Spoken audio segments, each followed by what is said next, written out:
A shipment manifest from late October 2025 sits here on the table. Processing certificates for dysprosium, terbium, and high-purity gallium compounds, all bound for advanced semiconductor fabrication facilities, all stamped with a suspension date of November 10, 2026. That date is not a resolution of anything. It is an expiration, and what it governs runs through every sub-14 nanometer chip Nvidia and Taiwan Semiconductor currently depend on for their highest margin products. We are going to open this suspension agreement the way you open a packaged device, outer casing first, then the substrate beneath it, then the active layers where the chemistry becomes irreplaceable, and at the bottom we will find that the constraint is not geopolitical abstraction. It is physical material, measurable in grams per wafer run. The cuts move from the export control text itself, through the material dependencies it targets, into the fabrication process where those materials become load-bearing, down to the exposed position Nvidia and Taiwan Semiconductor hold when the clock completes its count. The outer casing is the legal text, what China's October 2025 control package actually covers. The official announcement and subsequent trade press coverage described an extension of licensing requirements to rare earth elements and refined compounds used in sub-14 nanometer logic, advanced dynamic random access memory and flash memory manufacturing, and semiconductor equipment fabrication.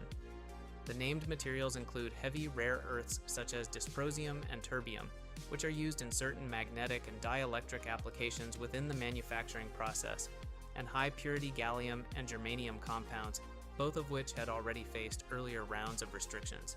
China accounts for the dominant share of global refined output for these materials. The precise percentage is contested across analyst estimates, but no credible figure places it below a large majority of global supply. That is the casing, the formal description of what expires or reinstates on November 10th. It tells you what the object is. It does not yet tell you where in the manufacturing stack those materials become the point of maximum leverage. The next layer down is the substrate, and this is where the shape of the outer casing begins to make sense.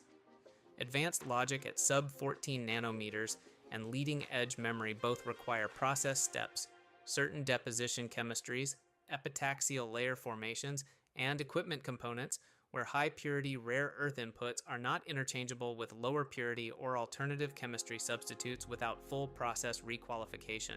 Requalification at an advanced node is, by the company claims of major fabricators and equipment suppliers, a process measured in months to years, not weeks. Taiwan Semiconductor's advanced nodes, which manufacture Nvidia's data center accelerator families under the company's own public disclosures, sit squarely within the affected range of the controls. No independent public audit of Taiwan Semiconductor's exact rare earth inventory buffers has been published. The analysis suggests buffer stock exists, but its depth is not externally verified by any available source. The controls were drawn at the sub-14 nanometer boundary precisely because that is where material substitution timelines exceed the duration of political cycles in which trade disputes are typically resolved. Below that node boundary, the leverage is structural rather than incidental. The outer casing had that shape for a reason, and the reason is located in this layer. The active layer is where the restriction produces observable behavior in a specific, nameable company. Nvidia's data center segment, the source of the large majority of its revenue growth over the past several quarters, per its own earnings disclosures, depends entirely on Taiwan Semiconductor's advanced node production capacity. Nvidia operates the fabless model. It designs silicon and holds no fabrication capacity of its own. If Taiwan Semiconductor's access to controlled materials were interrupted or rationed after November 10th, Nvidia's ability to sustain output of its highest demand products would depend entirely on whatever buffer stocks Taiwan Semiconductor held and whatever alternative procurement either company had quietly completed during the suspension window. No public filing from either company quantifies that buffer depth or documents alternative sourcing progress as of the suspension period. Analyst estimates of buffer duration range widely, and no independent benchmark confirms any specific figure. The fabless model was optimized for capital efficiency. It distributes manufacturing risk to a single advanced node partner. That is not a strategic error in the conventional sense. It is the arithmetic of a structure built when the material dependencies in question were not yet the active face of a restriction. They are now. The deepest layer is the suspension's internal arithmetic, and this is what the outer layers were arranged around. The Asia-Pacific Economic Cooperation Summit Agreement suspended the October 2025 controls until November 10, 2026. The suspension text, per reporting on the summit outcome, did not require either party to complete supply chain restructuring, qualify alternative material sources, or reduce dependency as a condition of the pause. It was a stand-down, and a stand-down is not a transition plan. On November 10, 2026, the controls either expire permanently, are extended by renewed agreement, or reinstate. No public framework for determining which of those three outcomes applies has been disclosed by either government. The mitigation timelines for rare earth requalification, measured in years by industry process chemistry estimates, exceed the suspension period. The clock runs out before the technical adaptation it would nominally provide time for can be completed. Consider what that arithmetic produces. Imagine a load-bearing cable in a bridge that has been identified as the single point of failure. An inspector places a temporary support underneath it and sets a calendar note for 13 months out. The cable remains the load-bearing element. The temporary support does not transfer the load to a redundant structure. On the calendar date, the support is either renewed or removed. What was not done in the interval was build the redundant structure, because the temporary support removed the immediate pressure to do so. The rare earth inputs at issue are not trace elements. For certain deposition steps at advanced nodes, the quantity involved per wafer run is measurable in grams, a volume that fits in the palm of one hand per general semiconductor process chemistry knowledge. That palm-sized quantity, multiplied across millions of wafer starts per year, is the physical object the November 10th deadline governs. 10 days elapsed between the October 2025 announcement and the suspension at the Asia-Pacific Summit. 10 days is not enough time to reroute rare earth procurement, qualify alternative sources, or adjust fabrication process chemistry. The suspension arrived before any of those adaptations could begin. What the stand-down preserved was not the conditions that existed before the controls. It preserved the conditions of zero completed mitigation. Both sides returned to normal operations with the underlying exposure unchanged. A suspended restriction keeps its leverage loaded in a way a resolved restriction does not.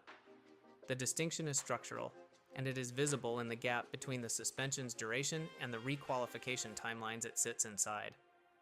What this dissection cannot settle is the depth of Taiwan Semiconductor's and Nvidia's actual buffer stocks, and the progress of any quiet alternative sourcing work conducted during the suspension period. Neither company has disclosed figures that would allow an external observer to calculate how many months of production they could sustain if the controls reinstated on November 10th without extension. It is also possible that diplomatic engagement between now and that date produces an extension, a permanent carve-out, or a broader trade framework that renders the deadline moot, but no public signal of such an outcome had materialized as of the available record. What the dissection also cannot resolve is whether alternative rare earth refining capacity outside China, at the purity grades advanced nodes require, could be brought online within a time frame that would matter. Industry projections on this point span a wide range, and the established fact is that no such capacity currently exists at scale. The rest is projection. The suspension bought time, but it did not buy the conditions in which that time would be used to close the gap it was supposed to bridge. Taken together, the four layers of this object, the legal text, the material chemistry, the fabless production model, and the suspension's internal arithmetic, produce a single reading. The restriction was calibrated to a point in the manufacturing stack where it would remain effective across a political pause of plausible duration. The controls mapped almost exactly onto the nodes where Taiwan Semiconductor runs Nvidia's highest margin data center silicon. A broad sweep would have reached older nodes with equal force. This one did not. The selectivity is itself a fact about intent, and it is visible in the structure of the controls. The November 10th deadline does not mark the end of an episode. It marks the point at which a carefully preserved piece of leverage either finds a new housing or is released. Nothing in the suspension agreement determined which. The constraint is still visible in the silicon. The suspension made it quieter, it did not make it smaller. When November 10th arrives, the object we have been dissecting will either be filed away or placed back on the table, and the question of which outcome arrives will have been decided not by the deadline itself, but by everything that did or did not happen in the months the clock was running. What should we open next? Taiwan Semiconductor's advanced packaging process and the equipment dependencies it carries, or the Huawei Ascend supply chain and what its layers reveal about designing around a different set of restrictions? Tell us in the comments which object belongs on the table. If this kind of dissection is what you come here for, subscribe and turn on notifications so you are here when the next one opens.